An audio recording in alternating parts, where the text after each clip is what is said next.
Hi, I'm Non-Glitter Matt, Pete Peterson, superfan, and welcome to Jackass. Eaglehub! Right, like I said, welcome to Eaglehub. Eaglehub is for entertainment purposes only. The Eagles are just degenerates that love beer and hero clicks and engage in a lot of hyperbole. The drunken sentiments expressed on this show are not indicative of the Pacific Northwest as a whole, and if you get offended by something they've said, just remember, they've said something far worse about Daniel Schroeder. I am very happy to approve this message. Get wrecked, nerds!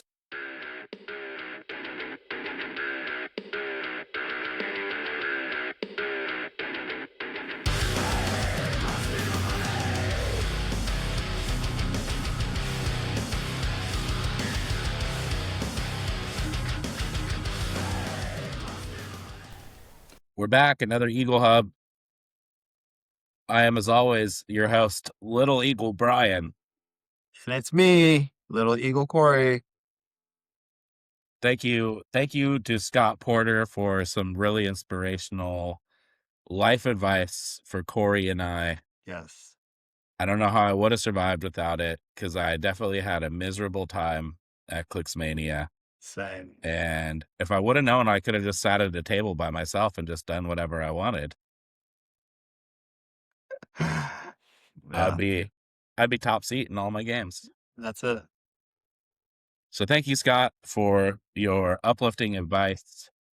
Joking aside, if you're, support Huntington's research. It's a good thing, but totally fine to make fun of Scott's boring ass advice.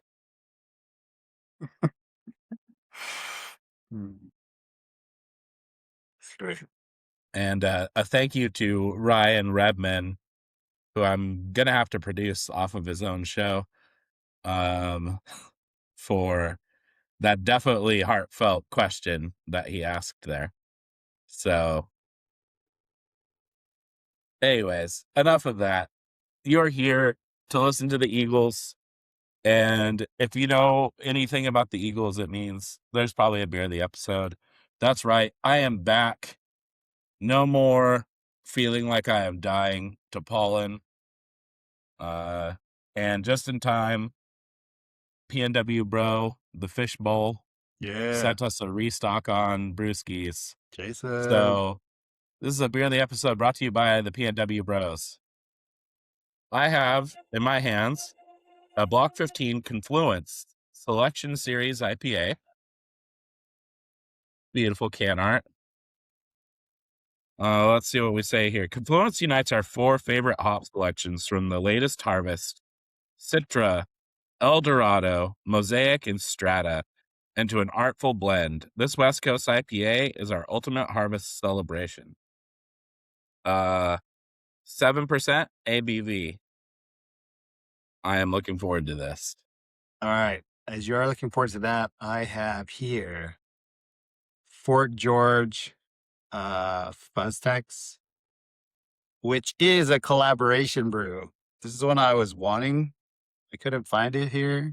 I'm pretty sure if I put more effort into it, I could, but it's a hazy IPA, 7% alcohol, a limited edition beer, collaboration with Structure Brewing, breeding pack at Fort George. So yeah, give it a Nice. Give it a good Man, taste. first step of this Confluence. My God, this is a beautiful IPA. I am going to be a monster and drink it out of a can, though, just to spite Chip.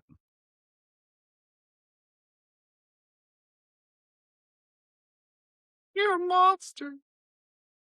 Beautiful haze color on that. Huh? It smells like it.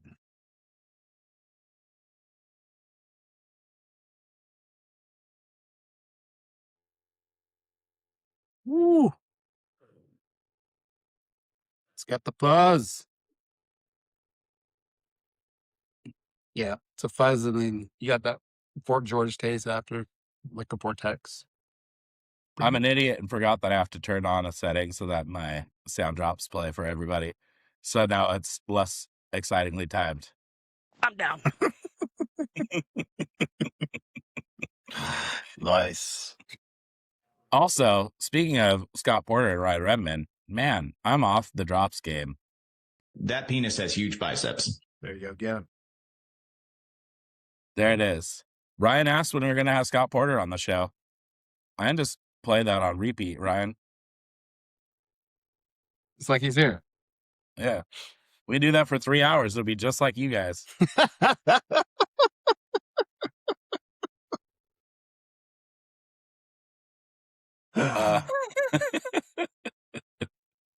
So a couple things to go over. The big one is we're going to talk about the Washington ROC regional that we had this weekend. There was a couple things that dropped in the win on the rules forum last week. The first one, the goddamn win is asking me if I'm a human again. Are you a Get your human? shit together, whiz kids. You should have All right. a hack for that, programmer. I know. The first one was a question: if Arkello uses charge to move and make a close action as free, can he use drill sergeant to give 2 friendly recruits close actions as free? The answer was no. When an effect would change, the type of action needed to be given to activate an effect. The activated effect is considered to have been activated by that specific action type that was given. In the provided example, we will assume Arkello uses charge and chooses to use the power such as flurry that normally is activated as a closed action. Charge allows you activate any effect that would normally be activated as a close action as a free action instead. In this case, flurry is activated as a free action instead of as a close action. When checking for the trigger for his drill sergeant effect, it will see that he was given a power action and a free action since he activated flurry as a free action instead of as a close action. Since he was not considered to have been given a close action, his effect will not trigger nor trigger any effects that check to see if a close action was given. And then our favorite line to see in every rules answer: note that this interaction will be clarified in a future comprehensive rules update. Yep. Been hearing that for like the last 2 years. Cool. This rules update is like fucking Bigfoot, man. It's out there. It exists, hypothetically. Yeah. All right, the next one I'm not even going to read. There was a dumb conversation going on where some people were making a really poor reading, trying to argue that the way the comp was worded could allow you to destroy water terrain and smoke terrain with Quake. They shot that down. It does indeed say you cannot destroy water markers. But what about the slime? I hate the slime. Oh yeah, and it's only a matter of time before the slime gets put next to the dumpster fire in Silver. And I am glad to say I'm gonna be one of the reasons for that. Let's go. There was another question about special objects when it's larger than a 1x1.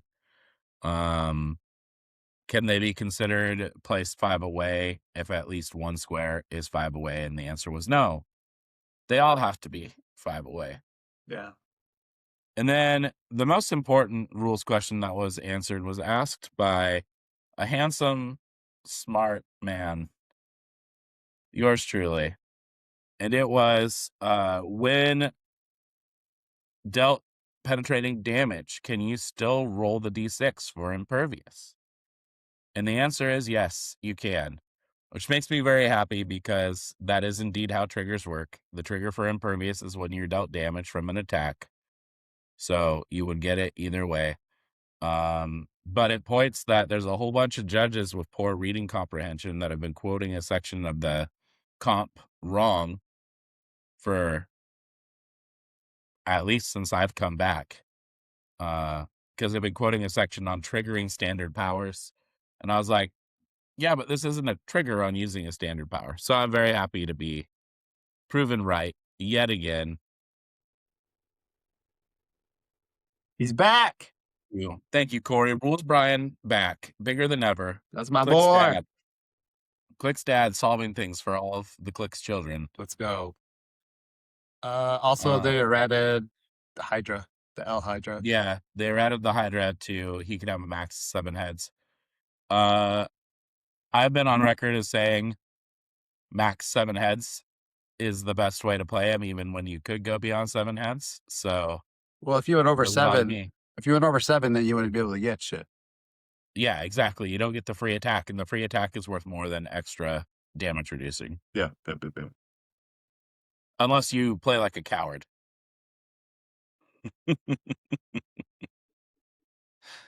We don't stand for that here, Corey. We don't. So should we get into Washington ROC? Yeah, let's do it. Let's yeah, it's fun. We'll start with just a little overview. Fun day. We had 4 of us that carpooled up together. Myself, Corey, Miles Ernest Carby Kane, and making his grand re-debut, Ooh, a revival the Mailman. coming back. Mailman back. Yeah. And he still got it. He does. It's so awesome. He ground out a game against me, saw that I wanted fast turns, and was like, hold on, I need to think about this. My placements are really important. Appreciate you, Reggie. What up, man? Shout out to the recently renamed, previously Uncle's Games, now Marymore Games. Well-run tournament. Jay Patel was the TO and judge for it. Good job. Great food. And ran a very fast tournament. There was a couple little rule snafus over the day, but they were all very quickly resolved. And yeah. All in all, great tournament. Very excited to talk about it. I'm also very excited for this. As tradition has it, the person who placed worst must go first. If too many tournament reports in a row, that was me. And this week, I'm very happy to let Corey tell you about his team. Yes, I felt bad for you, Brian. Needed to That's what it was. not go all out. Anyways, I was on my bullshit again. Mystical Mob. They released that Ghost Rider, and I just wanted to play him so bad. I had 2 teams I was messing with. Ghost Rider with some sort of equipment, and then the other thing was that new anti-venom that I was super hyped for. Play tested 1 game with Brian, and I was like, damn it. He took him out right off the bat, but that's my fault because I moved him away from Ghost Rider. So, anyway, so I settled for this, even though I feel like my other nonsense on theme would have done pretty good in that field, especially with the ship that I played against. There's a bunch of 1-man armies and yeah. Anyways, so I ended up with a blade with black ring so that he could steal energy 2, possibly 3 if I KO something and say, fuck you, Bloodstone. The Ghost Rider, I threw on the regular stuff, Lightning Ring, Remaker. My other build, it was Ghost Rider and Frenchie, just because giving him sidestep and close combat expert is pretty rad. Yeah. So his sideline pilots was the Chase, Dr. Stray, Sorcerer Supreme. So I got access to Prob, Precision Strike, or Pen Side Blast with Range Combat Expert, or Pulse Wave, Outwit, or Prob. And then there's also Moon Knight, which was one of my go-tos because Close Combat Expert with Precision Strike is really good. I had 2 blades, 003 Wheels of Vengeance, and then the LE blade, just because steal energy and exploit weakness, or the 2 things that turn off rollouts, which is Precision Strike and Battle Fury on the other one. Next up, we had my homegirl, Nico. I love this piece. If you have noticed, I've just been playing the heck out of her on all my not my tournaments I go to. She's so good for her points. Yeah. Didn't really use her as much in these games, I felt like. Um, just because I had other ways of throwing people out there and them limiting the good spell one shots really hurt. Shieldless Airbound's awesome still, but after that, the other two is just like whatever you feel like is gonna benefit you. Mostly you play the other two just to get perplexed. Yeah, pretty much. But like, I don't know. It wasn't like I said, it didn't come into that big of a play in my games, but she is still good. The next one is a oldie, at least for me, when we used to play B for Bs, Nightshade. She can do a pseudo TK. So she places herself 5 squares away for free, and then she power action brings up somebody else within 5, so they can place him right in front of her. So that's 6 squares away. And then it doesn't care what size of base you are, so I can bring in a Colossal or the 2x1 Twinkie Ghost Rider. And she's fun. She just does poison to things within range. Prob and barrier, which is good because I had 2 sentinels, which I did get to play this time, which was awesome. It made people really afraid to do stuff, which is funny. So I had the OG Tri Sentinel, 30 points, and the new and improved Legacy, 15 pointer. And then we had a Wendigo, which again, Nightshade was the one that would either bring him in or somebody else. But usually it's Wendigo just because his reach was crap. If he didn't get a wound token off on somebody. And then we had Copycat just because I wanted Hoggeth, but I was like, I want other things because I felt like the one shots that I did have wasn't enough. So I ended up dropping him and then putting a Copycat just because that gives me double up all my stuff, like my support powers. So Do you regret not cranking your hog off? just so that I could say that I did that, yeah. But it was fine. It wasn't that big of a deal. But I feel like having that like in modern would be a little bit more detrimental if I didn't have it. So I feel like that's the play. Also, one of the MVPs, Felix Faust. Again, him and Agamotto, match made in heaven. My little mystical Kevin right there. Just re-rolling everybody's stuff, outwitting, 8 squares away. And then telling people no, they can't do that. It's always fun. I think I lost in one game because somebody figured it out and was like, all right, I got to kill that guy. I'm dealing all my damage to him. And he missed his super sense. But yeah, those were fun games. Ooh, so sidelines Agamotto, Diabolical Barty, just because I knew this team doesn't have as much attackers that do a lot of damage. Especially if Blade just misses all of his attacks, which he did in one game, which really sucked. Just because he got prop like 4 times. But that happens. So Diabolical Guardian, like I said, just to pull something off. Let There Be Carnage is mainly just for Ghost Rider, because I think he's the one that had Shape Change, so I gave it to Nightshade. That does, if I fail a shape change roll, I deal penetrating damage to somebody that attacks. And with Ghost Rider, he does that, and then hopefully you roll like a 3 or 4, and then you're doing 3 pen damage feedback back to them. So that's always fun. I want bolts, bolt act just so I can lock people down if I do a pulse wave on my retail, which I did, which was cool in one game.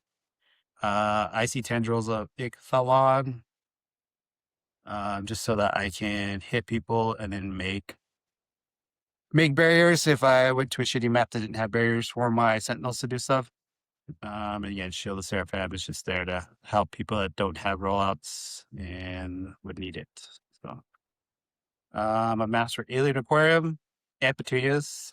Goated map right there for the windows and doors, but not the ancient hold doors.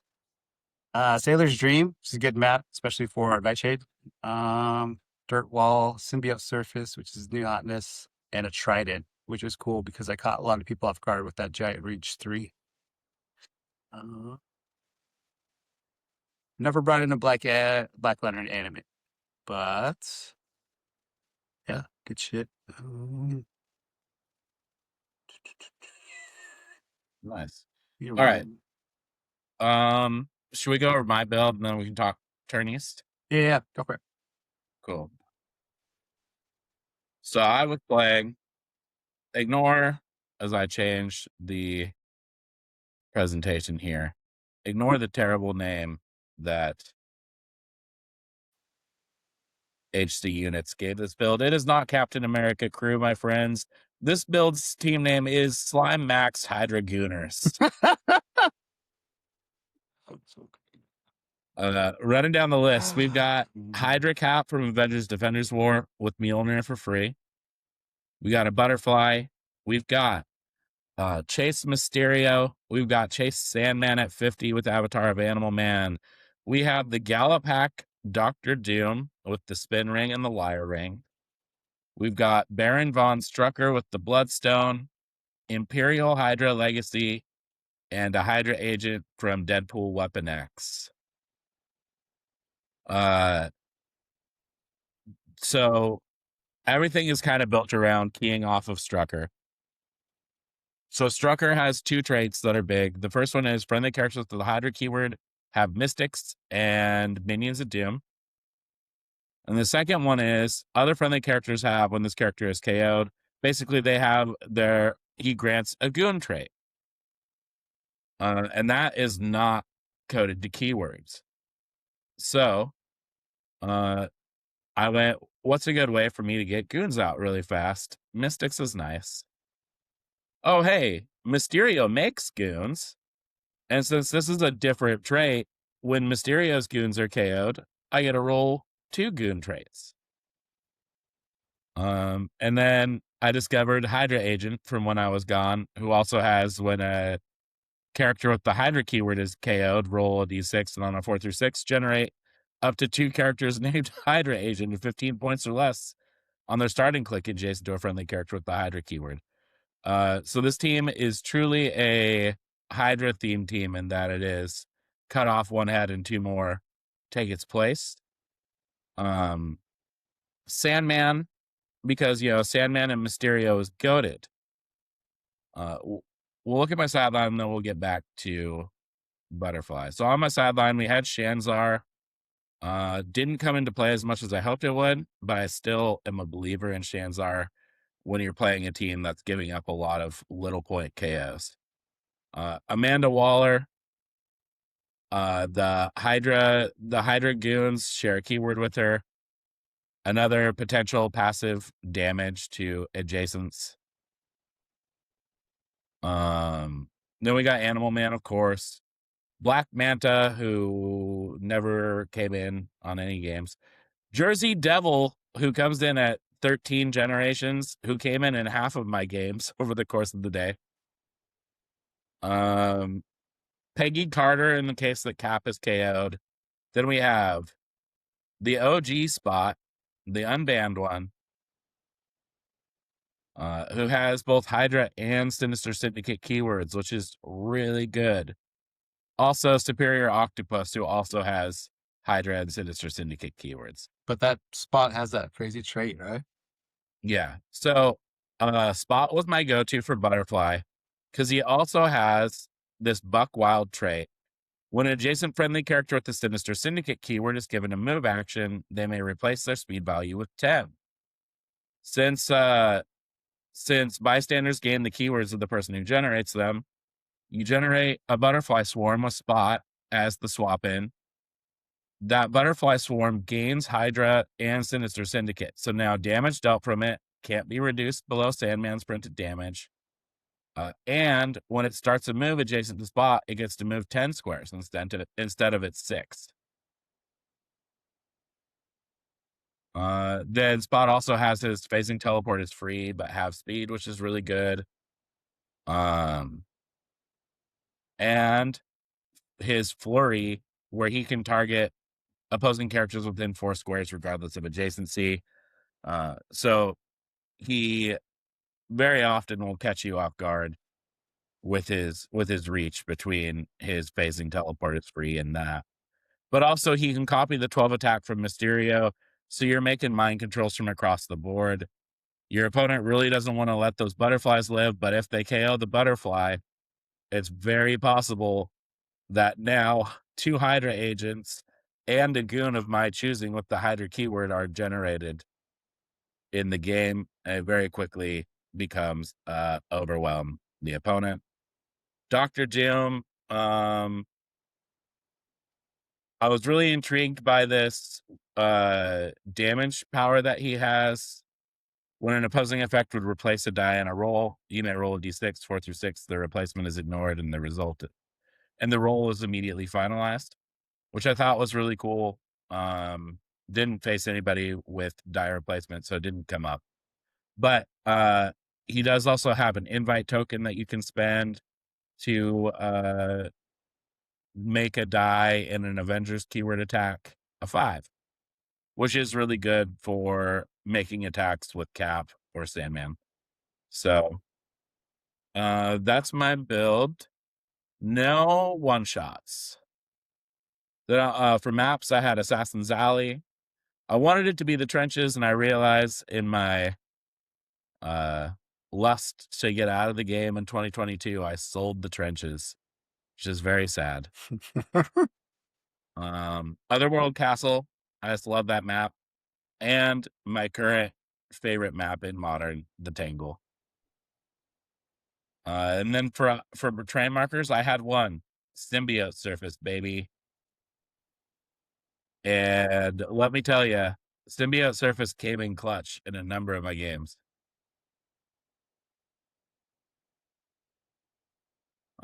Shall we look at rounds? Sure. We'll start with Corey. I went 2 for 2 on the day. First game was against a new player, Jordan Fricks. I lost that. I think, yeah, it's recorded. I should be able to throw up the games I did record. I didn't record all of them. Unfortunately, Brian and Mailman's, I thought I had it set for video, but it was set on photos. So Picture. all I got is that picture. So I'll probably post that in the Ask Eagles anything, just so people will see. But that was all I got of that match.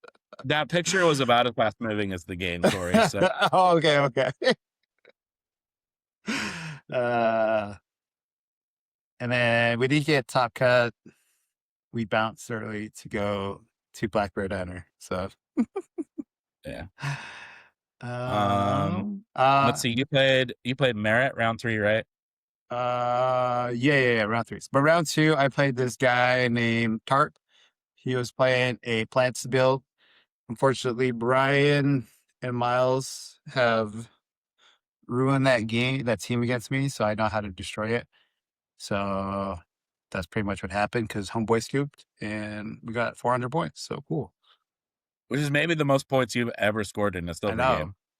I know, which was awesome. It happened a couple of times in my tourney runs. Next up is Merit. This is a very close game.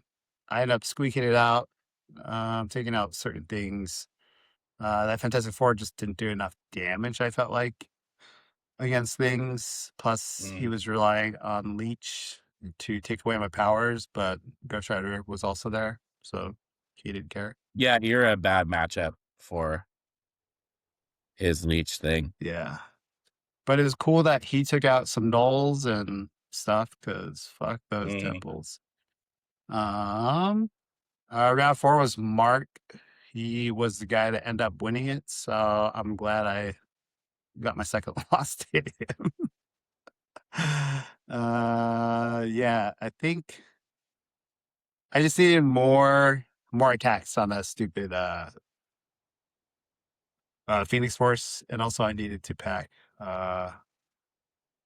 Bloodstone because that's all it is. Mhm. Just people healing for one for free, beginning of turns or end of turns type things on these one man armies like Null and him. So nothing Yeah. too fancy, but good. Congrats, man. Good for you, man. Yeah. There's a lot of people playing self-healing stuff in the Northwest right now. I feel like Bloodstone is a must. Yeah. All in all, I think if I put a little bit more effort into my build, it would have been a little bit more. I would have done a little bit better. But yeah, I just wanted to have fun and hang out with people and see all the man bats and the store up there. They had some new players, which is cool. Got to meet some of the new current players that they have over there. So that was a good time. And then plus we got Mailman to come back out of nowhere. So Yeah. so that was awesome. Um All in all, I feel like we just needed one more player and then we could have went to top yeah. 8. So we Yeah. do need a veteran in getting the kudos from the wives out there, from all these players that are saying, Yeah. I had prior commitments or my wife wouldn't let me. But yes, we need somebody out there that knows how to get them kudos. Yeah. And You know, what we're talking about. I think if there was ever a thing that we could bring him back for, it would be just interviewing him to give coaching advice on how to get kudos. Yes. Fingers crossed. Yeah. So my first round I played Sterling, who is a returning player to the game. He was playing a null team. Uh he saw that I had Bloodstone on my team and very wisely went, "Oh no, that's really bad for me." But then didn't really, because he's kind of new and returning back, didn't really know what my pieces did. And so he yellowed Noel out to come after me. Ended up finishing his turn within 4 squares of the symbiote surface, aka Venom Water. And I went, "Oh, it's on." And I went, "I'm slamming your Null." I run out Mysterio, rolled a 5, so I got to generate 3 Mysterio goons, 3 poisons that can't be reduced. Then hit him with Cap. So he took a fair amount of damage turn 1. Oh, jeez. He did roll out of both of my attacks with Spot, which made me very sad. But and then on his retaliation, I successfully shape changed with my goons, keeping them alive. Or I successfully shape changed with 2. He hit 1. Both of us forgot about his trait that everyone with a shared name KOs. Decimate.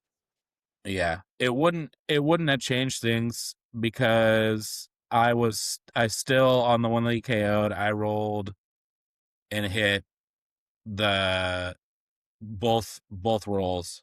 So I would have generated 2 characters that are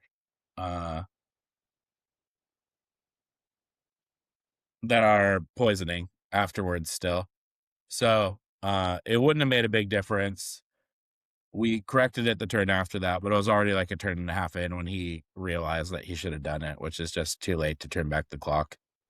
But yeah, the getting stuck in the symbiote slime we played on Otherworld Castle, and the way that he placed, I had it so that I had opposing characters in every square adjacent to him and elevated on the backside. So even if he successfully broke away from me, which he didn't have any improves, he would have only been able to move up 1 square and then have to stop. So yeah, it was just a game of attrition. I pretty quickly poisoned him to death and then went after his support. Wasn't able to wipe out his support, but I did score 355 points in that game. Second game I played Miles. That'll be on. That is one of Corey's recorded games, It's pretty good. and it was Miles was the one person I did not want to face. For one, because he practiced with me more than anybody else, so he is the one person who really knew how my team works. And two, the team that he was playing was a really good counter to what I was playing. I had a couple things not break my way early, and then could not KO his colossal Sinestro, which made it really hard for me to get all my goons rolling on attacks. Also, him having Jason Masondale was just really brutal for me. I had a couple shots to turn things around and just couldn't get anything to turn my way. So final score ends up being 20-130. The next round I play Rich, who is playing another one of my builds, a build that I think is legitimately better than the build that I was playing. Go over his build. Oh, we're going to go over a bunch of builds at the end. Okay. But this was Mystical Speedster build. It was a really close game. Rich knew very quickly by looking at my team that I was just going to start spawning stuff and that he'd be in trouble. And so he played very deliberately. I wouldn't call it slow playing, but it was very like, I have to make sure that my placements and my square counting is right so that you can't hit me. And I had a chance.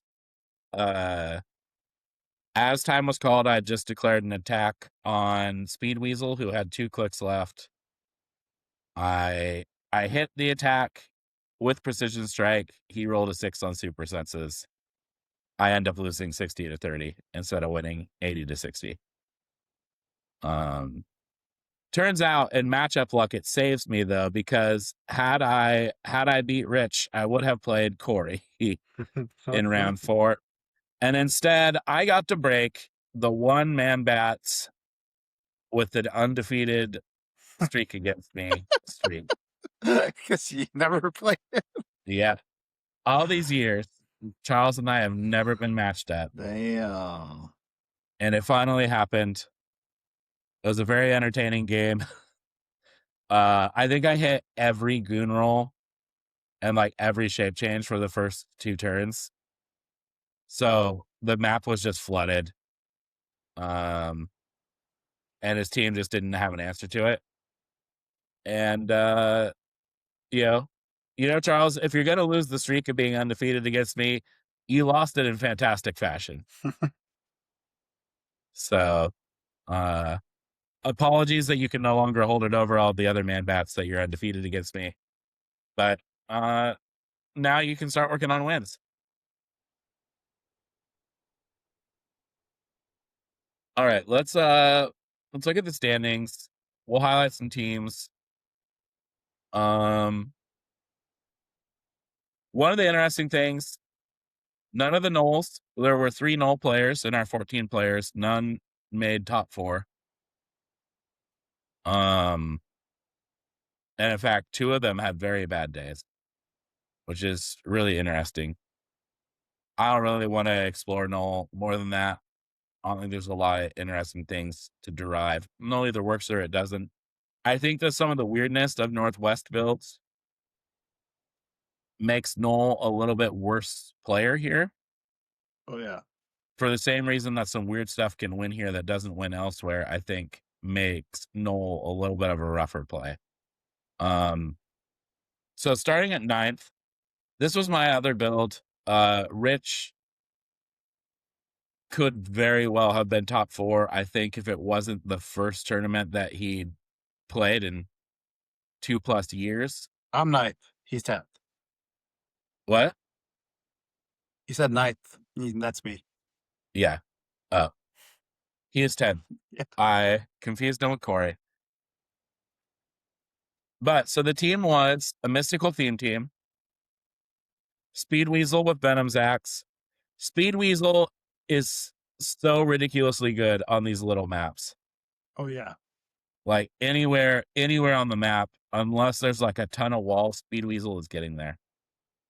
Nico, Pietro Maximoff with the emotional modifier, Gingerbread Man, the snowball one with the power gem, Surfing Gingerbread Man with Bucky's arm, Elsa Bloodstone with the Bloodstone, Kid Loki with the Destroyer armor. This is my favorite part of this build, is that the one restricted element is on Kid Loki. Then the original Gingerbread Man, the Candy Cane one with Remaker and Spectral, and Spider. Then on the sideline, we have Hogoth. This is a cranking my Hogoth team for sure. Heimdall Sight, Bolts of Balthok, Flames of the Faultine, Shield of the Seraphim, and Black Flash. Black Flash is an important part of this team. It wouldn't be a Brian build without having Symbiote Surface and the Tangle, so you see both of those. And then his other maps that he picked were Monster Island and Cramptorium. So the trick with this team, Speed Weasel, Pietro, Gingerbread Man, Surfing Gingerbread Man, and the Gingerbread Man all have the Speedster keyword on top of the Mystical keyword. So they're all triggering Black Flash's thing, which is great because it means even if, say, a null reduces your damage, after resolutions, you're still dealing in one unavoidable. Mm-hmm. Speed Weasel, because of the great reach plus her ability to place after using blades, her with the Venomax is a really great opening salvo to just soften up your opponent. Then follow up with another one of the speedsters. You've got Emotional Modifier and Kid Loki's effect, which is like Emotional Modifier, which means that you're usually able to go either -2 opponent's defense or -2 opponent's attack in your focus area. Heimdall Sight makes Kid Loki's reach even better for that. Then Hogoth on Nico means that, one, you can use her Outwit with knockback twice, so you can get 2 passive knockbacks out of her.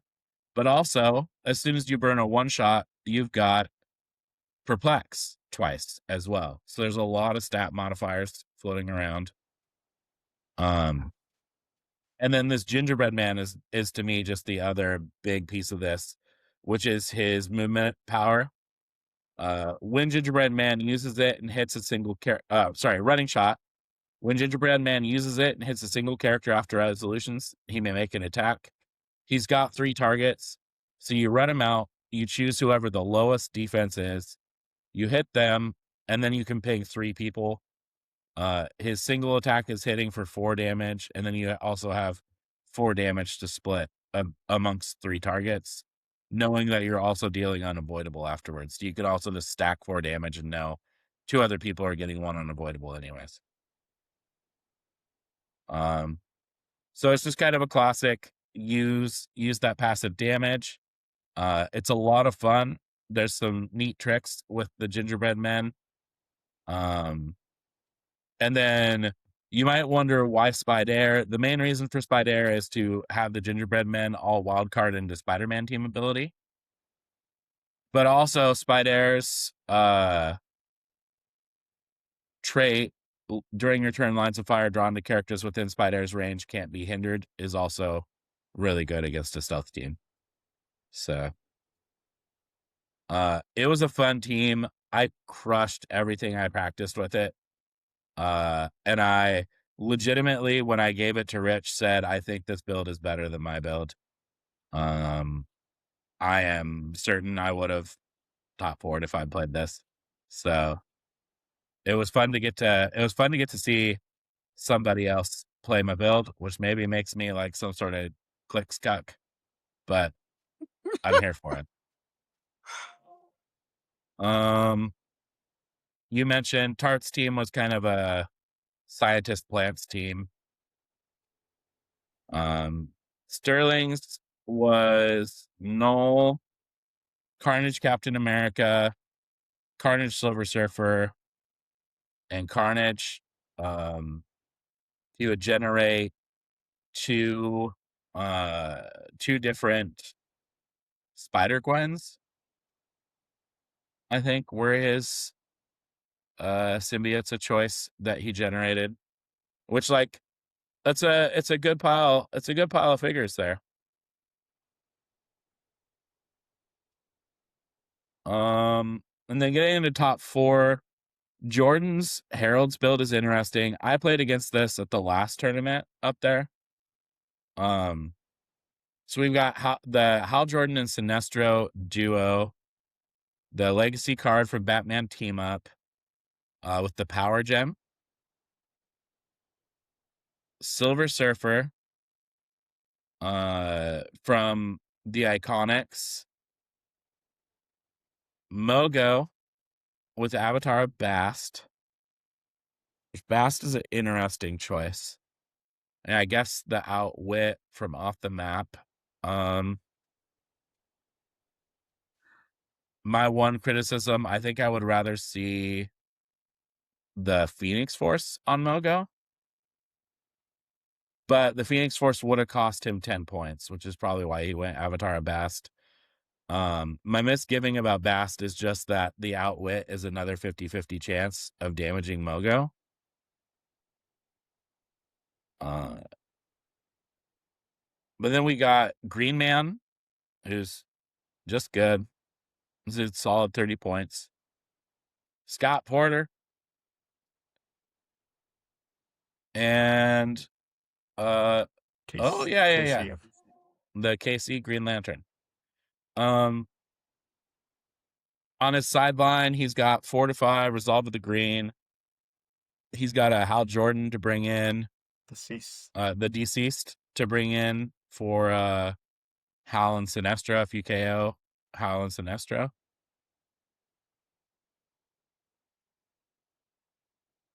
I'm curious why he didn't pack anything else on his sideline, because I think at 175 you can generate 2, can't you? It's like that. Yeah. For a minute, you may generate a character named Sinestro from your sideline on their last non-KO clicks and heal them to, so Sinestro and Hal Jordan. So interesting. I'd have to hear his reasoning for why he didn't pack a Sinestro on his sideline as well. My only other criticism, I guess he took up all of his modern slots, which is why there's no other heralds.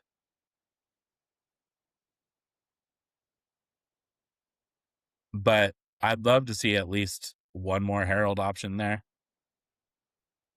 And then murder in the city enduring is kind of fun to throw on here. So I do really like that. It's an interesting team. When I played against it, it definitely presented a puzzle in the order that you need to take things apart.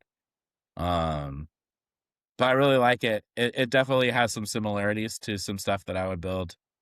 All in all, I thought an interesting team. I don't know, Corey, you have any other notes since you played against it? No.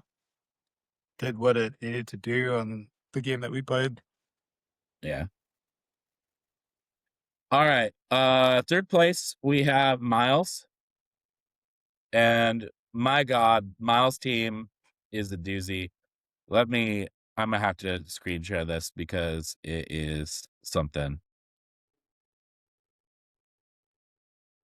So it is an assassin theme team. He's got Prime Harley Quinn from Harley Quinn.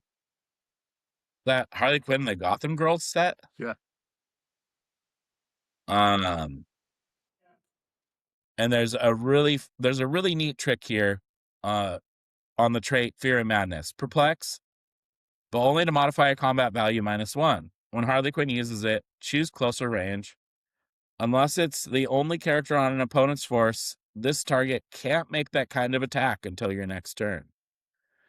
On his sideline, he has Hoggoth. So if he faces a one-man army and he can draw a line of fire, he can basically turn off close and range attacks on your tent pole. Then he's got Hal Jordan. Perplex, when Hal Jordan uses it to target an opposing character after resolutions, he may knock back that character with the liar ring. So that allows him, 10 range for his use of Perplex with sneaky knockback. The power battery with the Sinestro core ring, which is real nice. Des Trevius.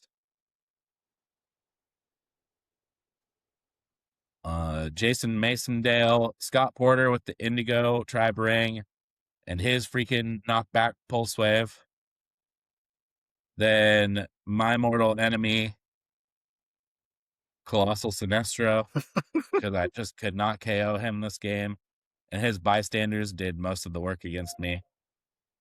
Cordian Thunderer. 2 Cordian Thunderers, because they are real name various. The Phoenix and a Bat. So he very quickly can generate 3 bats and cover stuff. The other fun thing is, and I'm very mad at him for this, is he beat me to using Charge of the Ring in a Northwest Silver game. But so he had a couple options on his sideline. He had Hal Jordan and Sinestro. He had Mongol, and he had a couple Sinestros that were all possible Charge the Ring choices. Let's see. Yeah, because it's 25 points more. So he could turn Hal Jordan into Hal Jordan and Sinestro at 75. Or Sinestro at 75 from Batman Team Up. Then he also had or this Sinestro from Notorious.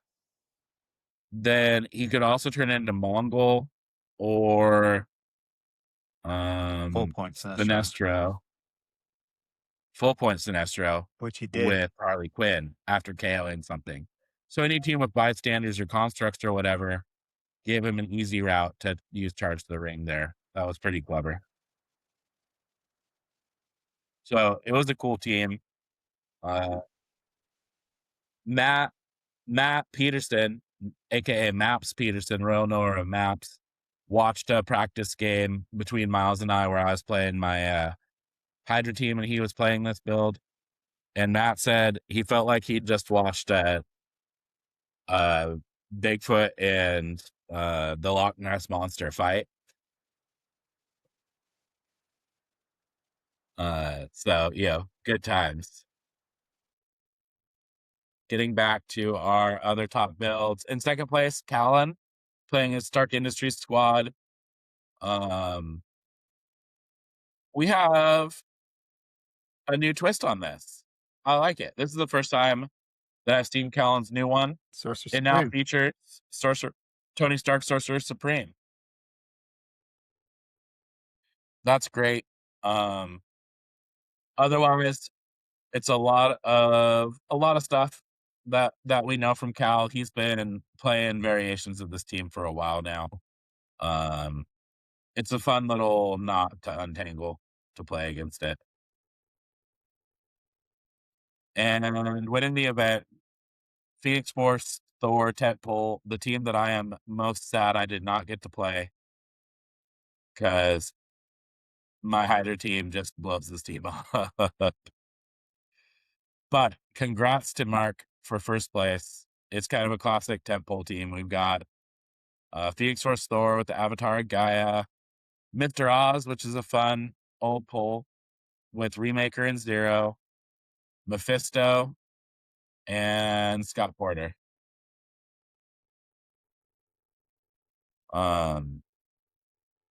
Yeah, it would have been fun to play this because Mr. Oz doesn't really affect me, so I don't TK. Mephisto is Mephisto. And then the Bloodstone against Phoenix Force Thor would have been fun. All of my penetrating poisons would have been fun.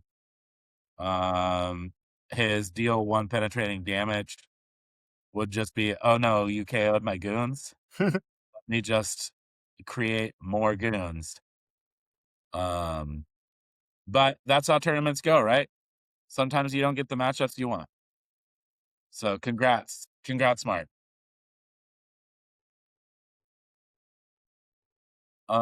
Corey, Yes, what do you sir. think? Should we do it for Todd or should we go to Ask Eagles?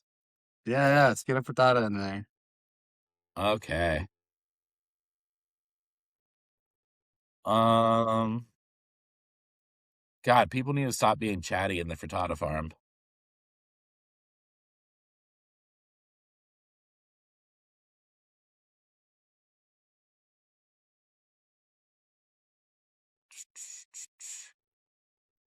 Here we go.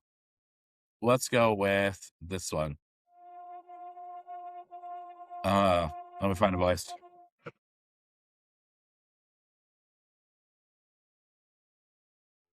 Does the symbiote surface water markers prevent characters with dolphin symbol from hiding in it?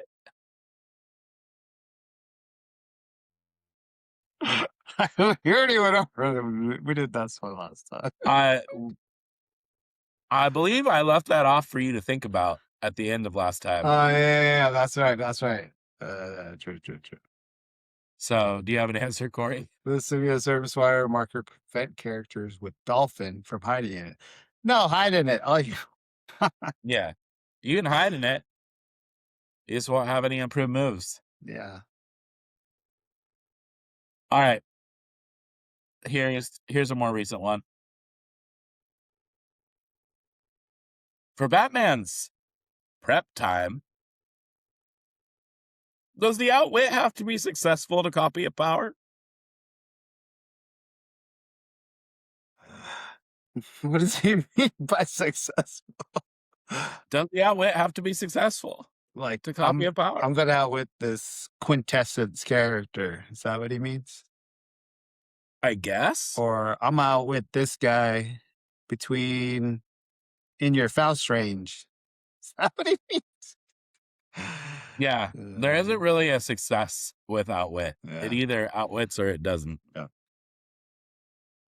So, yeah, you can't outwit pick a power off of, say, like a cosmic energy character.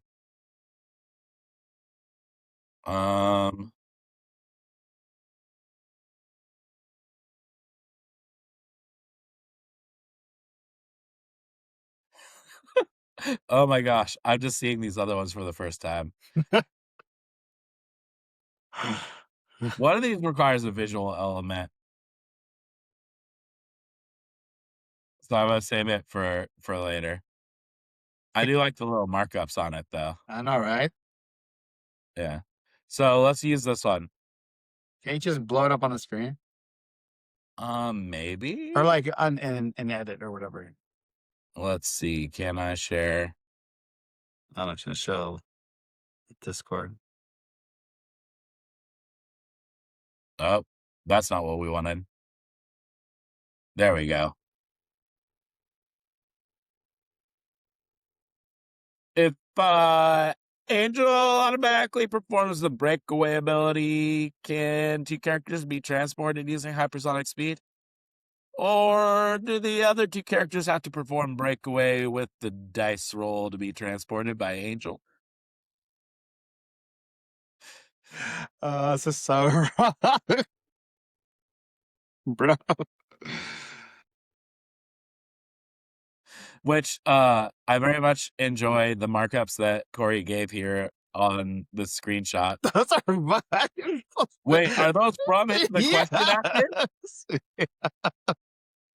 Yeah, they're already there. That's not mine. Oh no. Oh no. My guy. My guy. No. No. Oh, bud. Little bud. No, the other characters don't have to break away. They are carried. But you can't carry them. Oh, wait. He He does can. with the special. Yeah. Yeah. It's a special. Angel does get to carry when he has hypersonic speed because of his special that's circled right here, Corey. Oh, my bad. I was looking at the arrow. You were so distracted by the arrow, you didn't see the big circle.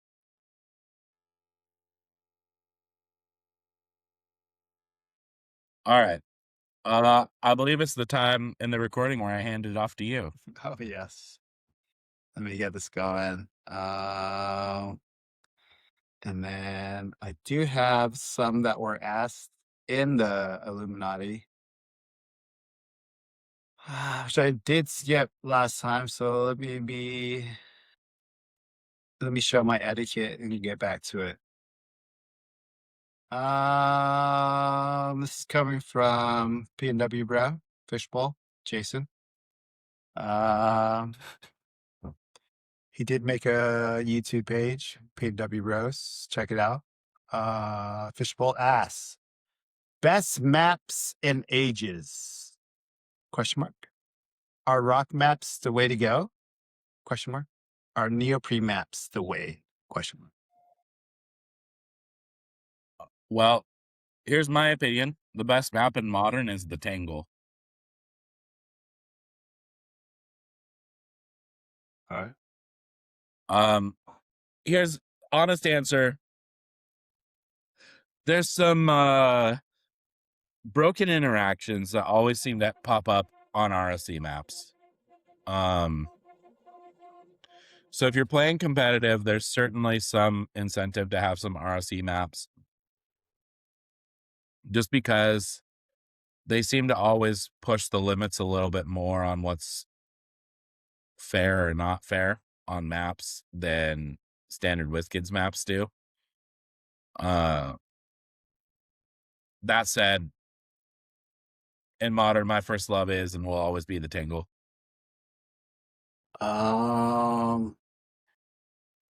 Since we started recording games, I lean more to the neoprenes just because it doesn't have a glare. But when I play, it depends on what my team needs. So it all depends on, I feel like, what your team needs. Yeah. So I will just say favorite maps for me in Silver would have to include the Trenches and Assassin's Alley, which are both ROC maps. favorite maps in modern right now are Alien Aquarium. I need to get my hands on that Syndicate Ascension map that they're gonna come out with because that map looks so fun. Paper maps, Silver is my go-to. Stark Tower. Do you want the head or the jaw? I guess is what people say. But that map is so fun. I love it. And then of course Otherworld Castle, which I also mentioned earlier. Yeah. That's really good. That map is goated. It's a staple.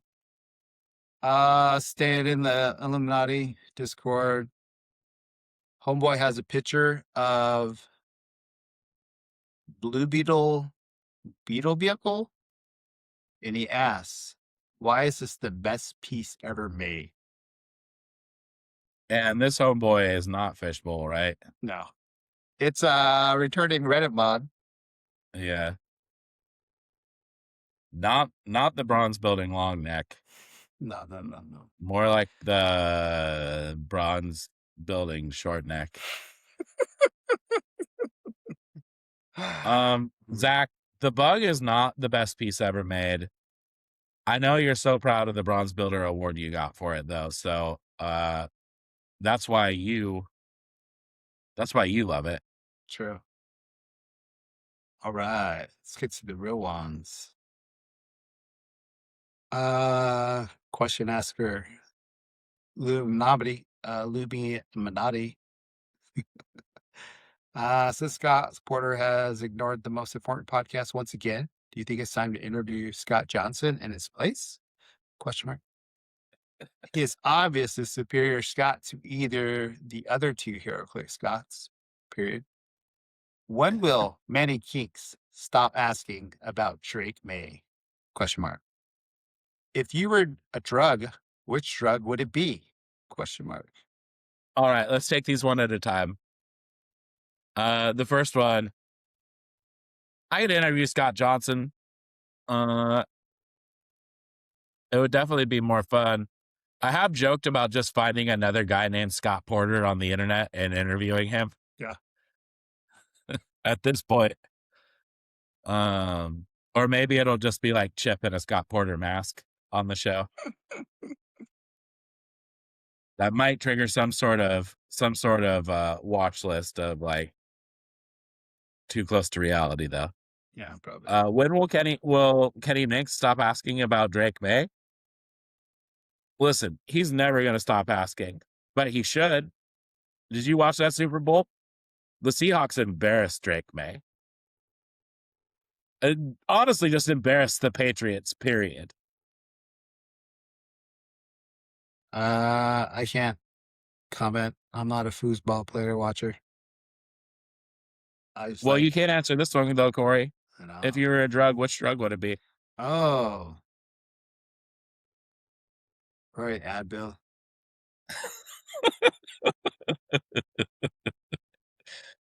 I'm gonna say, as far as like HeroClix goes, it's LSD, baby.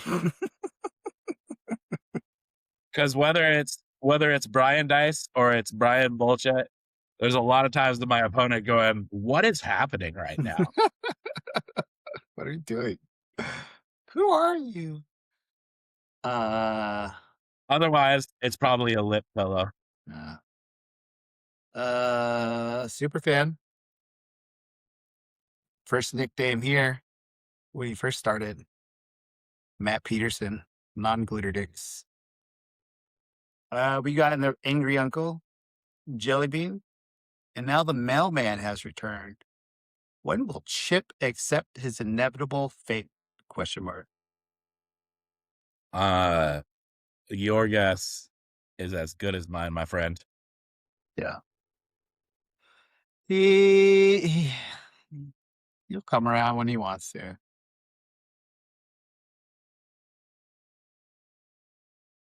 Yeah, Lou also asked, I was wondering what happened to me.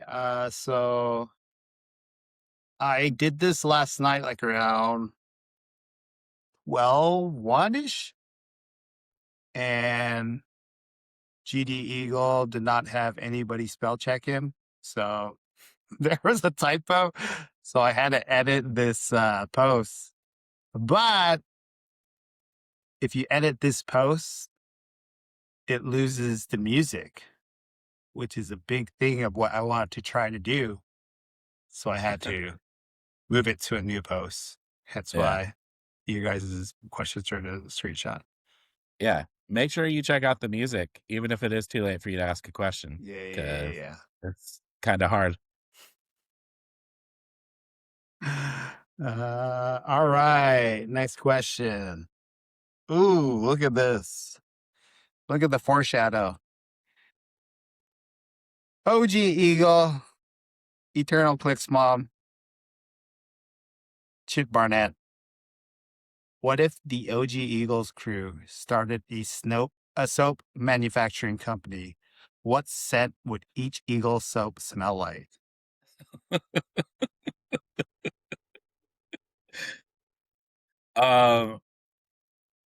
Let's just rattle them off in order. All right. Go. I'm curious what your answer is going to be for the angry uncle, Corey. I have something. I don't have anything great. It's the smell of moonshine and a crisp dollar bill. For you? No, for the angry uncle. Oh, mine is whatever, like the fancy new fragrance people have. It would be a unisex scent as well. And then like a subtle hint of yes, moonshine. That's what it is. Jellybean, I think we probably have the same answer. On three. It's Soap. Oh, what? I said Sour Patch Kids smelling I soap. was gonna say like cotton candy or some dumb shit. All right. Now with the other Eagles, we get into the more refined palates. Starting Ooh. with Chip. Here's mine. Here's my proposal. Are you ready? Yeah, go for it. Hops, cloves, orange peel. A little bit of Citra. We're getting all of the classic chip sets. Oh yes. We've got the IPAs, we've got the clove cigarettes, Yes. and we've got the orange slices from him being Click's mom. And the packaging would be in a heady topper can. But I agree with you 100%. Yes. Are we going you or me next? Oh, let's do me. Okay. I'm gonna let you go first. We'll see what your Bullshit.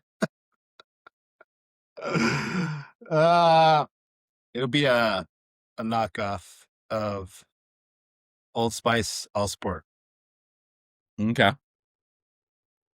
Fair enough. I feel like I need to come up with something more creative than that though. Oh shit. It's gonna have just like the hint as if an energy drink walked through the room. Oh yeah, it's gonna have caffeine in it also. Yeah. It's a caffeinated soap. It's gonna have the hint of smell that an energy drink walked through the room. And then Old Spice. Let's go. I got you. All right, let's hear it. It's the musk of your fancy tobaccos. Yes. It'll have that fragrance, but also mixed with a little bit of aftertaste of a little bit of fuck, what is I can't think of we haven't had it in a while. Sticky hands. There it is. Yeah. Yes, that's it. Yeah. Yeah. Hops, tobacco, old leather. Old leather. Yeah. Yeah. I like it. It's good. It's a good set. Maybe just a little bit of sage. Yeah, as I say, it needs to come back to the Portland roots and have that green thumb in it. Good question. Yeah. Matt just commented, asking questions, one step closer. All right. Bear Shaker himself. I failed Team Oregon miserably. Any advice for my horrible roles trying to embrace my inner Corey, bringing a game to a roll-off?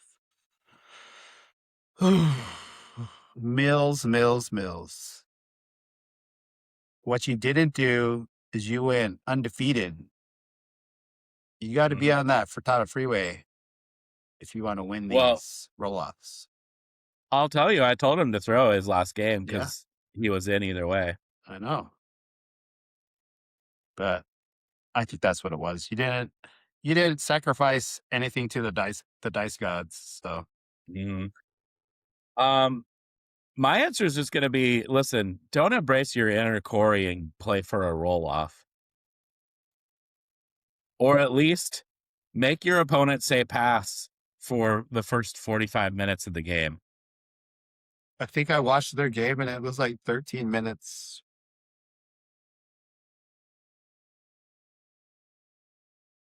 May or may not upload. Yeah. That's where I literally would have been like, all right, I'm throwing out bait with 0-point pieces. I'm just going to start doing stupid shit that doesn't put me at odds. And I'm just going to lure you out of your little hidey hole. Yeah. I don't know. I think you could have squeaked that thing out. Yeah. All Because right. like against that team, all you do is say pass for 45 minutes. And if he still does that, then you just YOLO into their starting area and KO his support pieces. Yeah, you just perplex homeboy down, right? And then you can't attack. Exactly. Don't be scared. Don't be scared, homie. I'm scared of me. Ready to back. Wisconsin boy, Matthew Vanderloop. I need a team for our ROC regional. What keyword am I going with? And you list a few. Teen Titans, Mystical, probably 300-point Trigon, or Defenders, question mark. I'm gonna say right now, don't go with 300-point Trigon. Yeah. Of those three, I'm leaning towards Defenders. I say Teen Titans and then hit up Miles on the one that he wanted to play, even though you might have to substitute some things out, but he has a solid Titan build.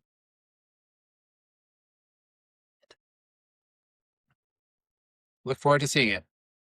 A friend of the show, and welcome back to the Discords, all of them. Zack Attack Strong.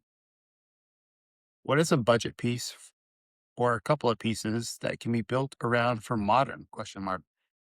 Stuff that, while it may not even win an event, could definitely crack the top cut.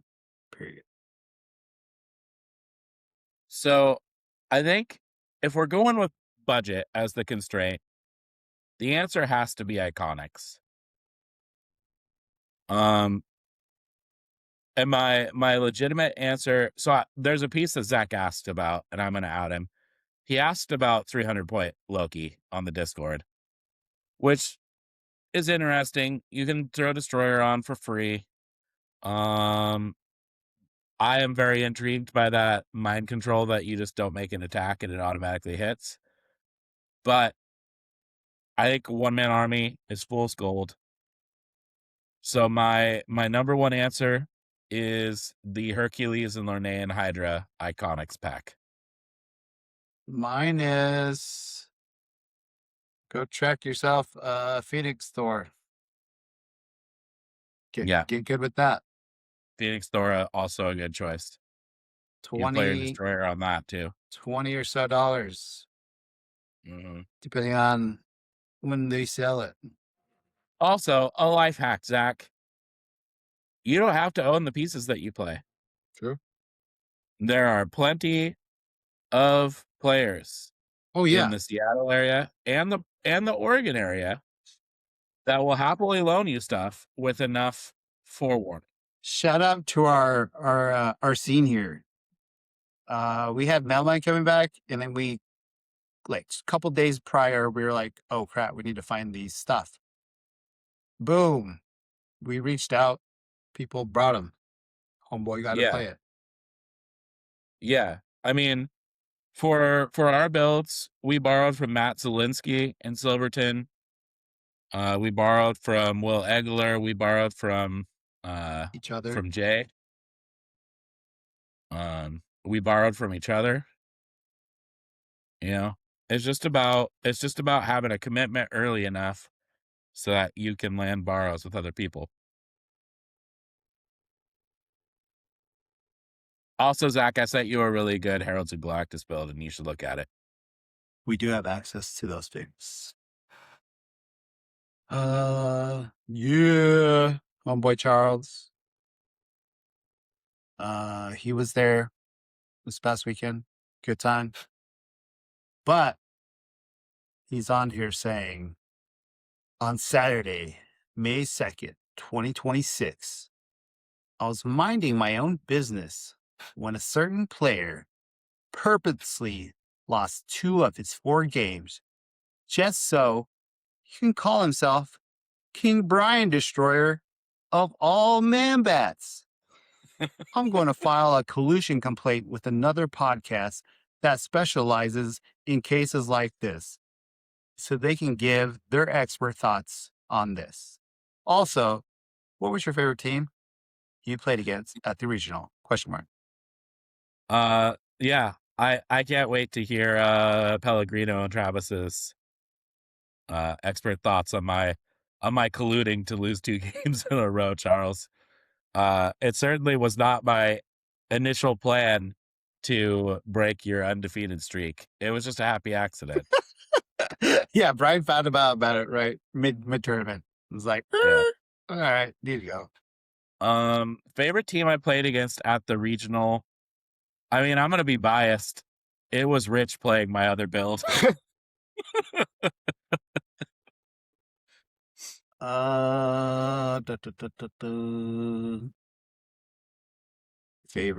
Favorite. Probably Jordan's. His little Herald team. Mhm. You'll see it. He has a cool little dice roller. I don't know if that's legal since he could have magnets at the bottom of that mechanical contraption. So hey, Oh, he was using pop dice, wasn't he? it wasn't a pop dice. It was like push a button and then it starts rolling itself. Oh, So hey, just joking. He wouldn't do that. But anyways, yeah. his team was cool. It was very unique, and I haven't played against it, but I guess he played it previously. So Mhm. good on ya. I realized when I was highlighting teams, I didn't talk about Merritt's Fantastic Four team. Go for it. So just a retroactive note there. Similar to other Fantastic Four builds that Merritt's been playing, I think if I were just to offer a note on it, I think Merritt needs to find a way to get off an attack on his opening move, because right now he ends up having to lean really heavily on Bleach. Lockjaw carries everything over and you camp out for a turn and you just count on the mastermind keeping you alive. And I think he needs to find a way to get it set up so that Franklin can bomb across the map and make an attack after you initially place Leech. Yeah. Because otherwise you're just giving a smart player too many opportunities to kind of weasel out of your taking away powers. So I think the next step, if you're going to keep playing that team, is to find a way to get follow-up attacks after Lockjaw carries Leech out. So there's my thought on the one other build that I wanted to comment on, and I forgot. And with that, we've made it through a whole heaping episode of the Eagle Hub.